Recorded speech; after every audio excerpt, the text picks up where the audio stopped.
Good morning kids, welcome you all. बच्चों, आपने lesson 1 और लेसन 2 का अच्छी तरह अध्ययन किया होगा और वर्कशीट में दिए गए अभ्यास कार्य को भी ठीक तरह से पूर्ण किया होगा। आज के सेशन में हम लेसन 2 लिंकी पहुंचा घर को फिर से एक बार रिवाइज कर लेते हैं। सो बी रेडी। बच्चों, यह पाठ में दी गई कहानी एक बड़े से मछली घर में रहने वाले लिंकी नाम के ऑक्टोपस की है, जिसमें उसके साथ बहुत सारी मछलियाँ और कछुए भी रहते हैं। लिंकी को मछली घर में रहना बिल्कुल पसंद नहीं है, जिसकी वजह से वो बहुत ही उदास रहता है। उसकी दोस्त मछली उसको समझाती है कि लिंकी, यहाँ पे तो हमें बिना कुछ काम किए ही खाना मिल जाता है, तो दिन भर खाओ और रात को सो जाओ। कछुआ भी उसको बताता है कि तुम उदास मत रहा करो, हम सब है ना तुम्हारे दोस्त। पर बच्चों, लिंकी को तो मछली घर में दम घुटता है, जिसकी वजह से वो बाहर निकलने का रास्ता खोजता रहता है। रात होते ही लिंकी मछली घर में लगी हुई पाइप के अंदर चला जाता है।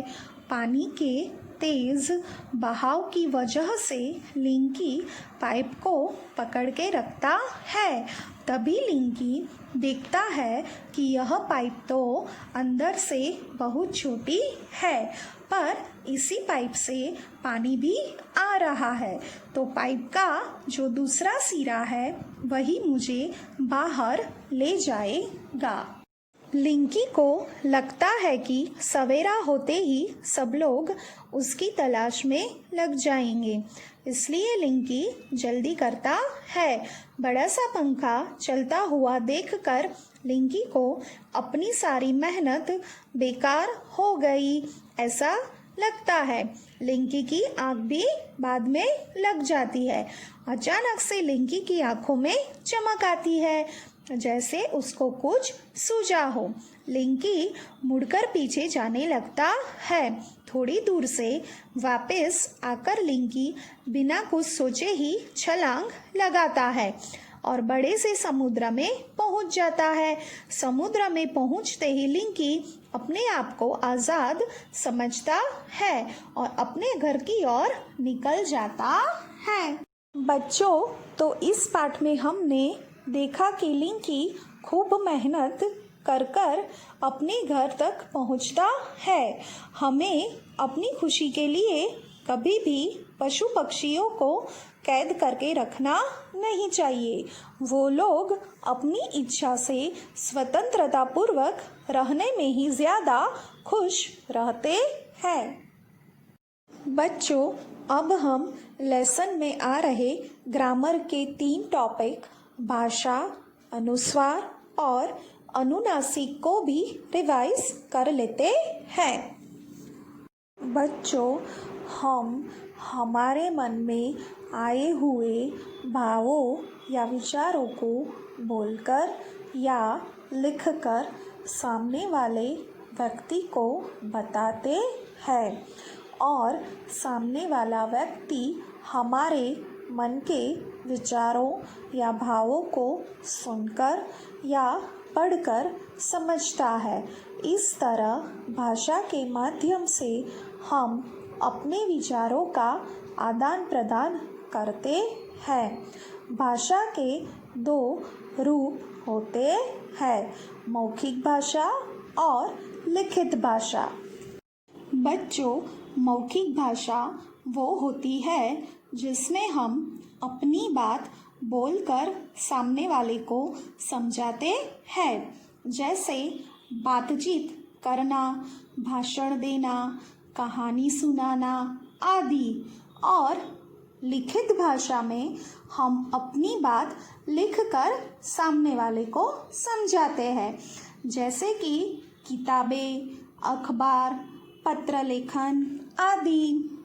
बच्चों, हम जब अनुस्वार और अनुनासिक का प्रयोग करते हैं तो ध्वनियाँ नाक से निकलती है, पर उसमें भी थोड़ा अंतर है।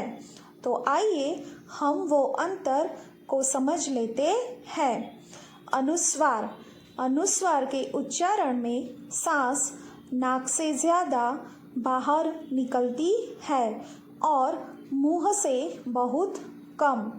अनुस्वार का मात्रा के रूप में जब प्रयोग होता है तब वर्ण के ऊपर बिंदी यानी हम डॉट लगाते हैं। अनुनासिक। बच्चों, अनुनासिक के उच्चारण में सांस नाक से बहुत कम निकलती है और मुंह से अधिक बाहर निकलती है। अनुनासिक का जब हम मात्रा के रूप में प्रयोग करते हैं तब हम वर्ण के ऊपर आधा चंद्र और उसके बीच में बिंदी लगाते हैं।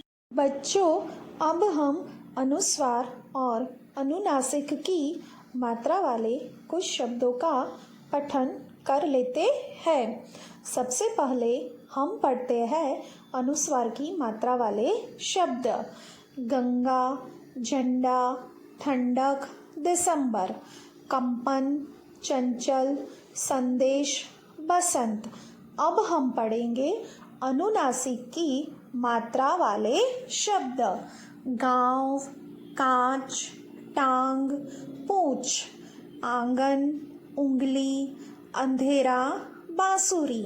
बच्चों, मुझे विश्वास है कि लेसन 1 और 2 को आप अच्छी तरह समझ गए होंगे। आज के सेशन को हम इधर ही समाप्त कर रहे हैं। So bye bye to all my dear kids.